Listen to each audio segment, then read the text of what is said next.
The number of integers n that satisfy the inequality this is. Actually में question easy है, कुछ लोग easy to medium कह सकते हैं, लेकिन इसमें कुछ नहीं करना होता, बस n की वैल्यूज आपको ट्राई करनी होती है। अब ध्यान से देखिए, आपको ये समझना होगा कि मान लो कोई नंबर n रहा हो तो उससे ये नंबर 60 दूर है, ये नंबर 100 दूर है और ये नंबर उससे 20 दूर है। हमें ये देखना है कि first should be greater than less than this and should be less than this. Actually mod लगा हुआ है तो साइन से फर्क नहीं पड़ेगा, ये भी एक बहुत बड़ा फायदा है हमको कि मॉड लगा हुआ है, we do not have to worry about negative cases. इसमें एक्चुअली मैं अगर राइट हैंड साइड से शुरू करूं, n की वैल्यू आप ऐसे ट्राई करिए कि क्या डाल सकते हो। जैसे आप जीरो डालकर देखिए, जीरो अगर सपोज करो मैं n की वैल्यू डालू तो left hand side will be mod of -60। मुझे मॉड होने की वजह से माइनस का टेंशन ही नहीं है। Left hand side will be 60, ये n की वैल्यू 0, ये 100 which should be less than 20। मैं सिर्फ ये समझा रहा हूँ शुरू में। देखिए क्या ये कंडीशन सेटिस्फाई हो रही है, क्या 60 100 से छोटा है, यस। क्या 100 20 से छोटा है, नो। तो पहली कंडीशन सेटिस्फाई हो रही है, दूसरी नहीं हो रही है। तो अगर हम ध्यान से देखें तो 60 जो है वो 20 से भी 40 दूर है और 60 100 से भी 40 दूर है। तो इसलिए इनिशियली मुझे 100 और 20 इनके बीच से स्टार्ट करना चाहिए। इन दोनों का एवरेज होता है 100 और 20 का एवरेज होता है 60। तो n की वैल्यू 60 डाल के देखता हूँ। देखिए लेफ्ट हैंड साइड पे first let's assume n is 60। अगर 60 डालूं तो लेफ्ट हैंड साइड क्या बनेगी, 60 माइनस 60 का mod which is less than 60 minus 100 का mod it should be less than 60 minus 20 का मॉड। ये सब लिखने की जरूरत नहीं है, जस्ट ट्राई टू अंडरस्टैंड। ये जीरो है, जीरो इज लेस देन ये 40 है, इज लेस देन ये 40।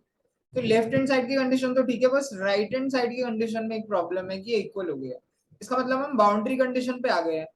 अगर आप n is equal to 61 try करोगे तो ये सारा केस सॉल्व हो जाएगा एंड इट शुड सेटिस्फाई।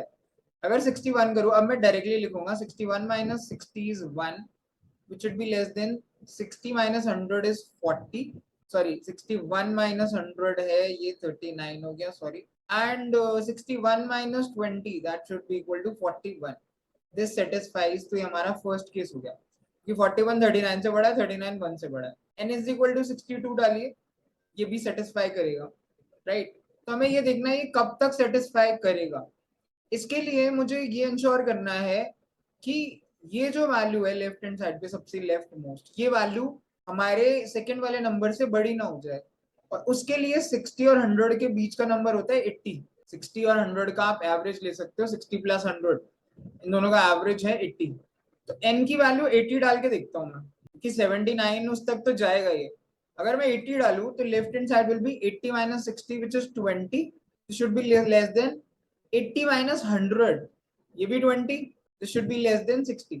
अब फर्स्ट कंडीशन तो ठीक है 60 20 से बड़ा है, लेकिन 20 20 से बड़ा थोड़ी है। So this violates our condition. यानी n की वैल्यू 80 जो है वो पॉसिबल ही नहीं है। इस केस में ये हमारे जाएंगे n इज इक्वल टू 79 तक। तो 61 से 79 तक वैल्यूज होती हैं 19 19 which is option number A and ये हमारा आंसर होगा। तो n की जो है 19 वैल्यू सेटिस्फाई करेंगी। जस्ट फॉर क्लैरिफिकेशन पर्पस में 79 डाल के दिखा देता हूँ कि ये सेटिस्फाई करेगी, लेकिन 80 नहीं करेगी। 79 में देखिए लेफ्ट हैंड साइड बनेगी 79 minus 60 which is 19, it should be less than, ये बनेगा 79 माइनस 100 विच विल बी 21, क्योंकि मुझे नेगेटिव से फर्क नहीं पड़ रहा क्योंकि बाहर मॉड लगा हुआ है। And this is 79 minus 20 which is 59 and it is correct कि 59 जो है वो 21 से बड़ा है, 21 जो है 19 से बड़ा है, इट इज सेटिस्फाई। तो ये हमेशा इसमें यही होता है कि सीक्वेंशियली ये वैल्यू सेटिस्फाई करती है। आपको स्टार्टिंग और एंडिंग पॉइंट पता होना चाहिए। हमारे में स्टार्टिंग n की वैल्यू 61 आई, हमने क्योंकि 100 और 20 के बीच की जो वैल्यू थी 60 वहां से ट्राई किया, 60 सेटिस्फाई नहीं हुई थी, 61 सेटिस्फाई हो गई थी, फिर 62 63 ये भी करेंगी। फिर हमने 80 ट्राई किया क्योंकि लेफ्ट हैंड साइड की दोनों वैल्यूज की एवरेज 80 आ रही थी इन दोनों की। हमने देखा 80 सेटिस्फाई नहीं हो रही है, इसका मतलब 79 तक सेटिस्फाई करेंगी। तो 61 से 79 तक इनकी 19 वैल्यूज होती हैं, दैट इज द आंसर।